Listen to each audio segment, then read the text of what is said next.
Busy is not a growth strategy. Most founders don't need more ideas. Can you relate? They need support. Okay. If this resonates with you at all, okay, here's your solution. All right. Just remember this: busy is not a growth strategy. Please do not be that annoying person that is always, their answer is always busy. You say, hey, how are you doing? I'm busy. Okay. When people say that to you, are you ever impressed? To me, I'm just annoyed.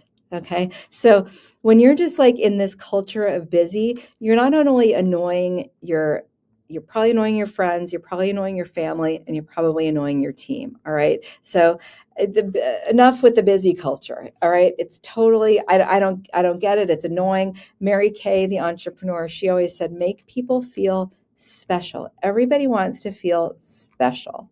All right. Mary Kay had five executive assistants just to filter people who wanted to talk to her, just so that they could decide who got to talk to her and who didn't. All right. You can't lead when you're reacting and you just kind of sound annoying. I'm just telling you that it's annoying when you're just always talking about how busy you are. Okay. So here's the solution that I found. I built a team from the Philippines. And I work with people. I work with virtual assistants. I also have a virtual assistant agency, so I help other people hire virtual assistants. If you don't know who I am, I'm Diane Prince. I built and sold a staffing agency from scratch in 6 years, sold it for $28 million. And now I have another thriving agency. This agency it supports entrepreneurs with virtual assistants. Okay. The more I step back now in my business, because I've kind of cracked the code of this virtual assistant thing, the more I step back, the better we do. Okay. And this is not just talking about cheap labor here. This is really leverage. Okay. This is getting a team that you probably never thought that you could afford.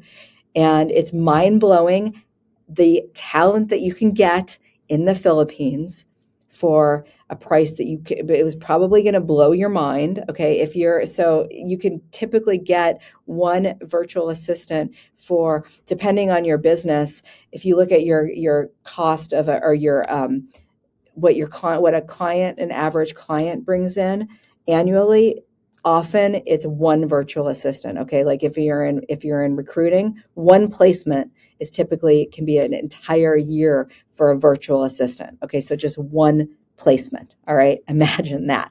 That's one placement's about $27,000 usually. Okay. So for me, my team is mostly in the Philippines. I also have someone in the Congo and sometimes someone from Pakistan who helps. And I stay top of funnel. What I mean by that is I do stuff like this. I do the things that I find fun. I go to events. I mix and mingle with other business owners. I do public speaking. I go to Toastmasters. Did I already say that? So I try to step back and not be the bottleneck. Why do I like people from the Philippines?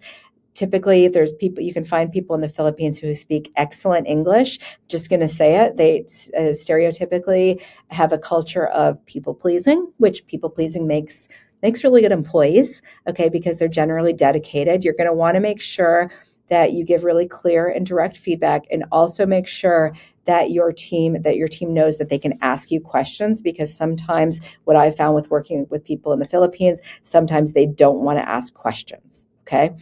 So remember this.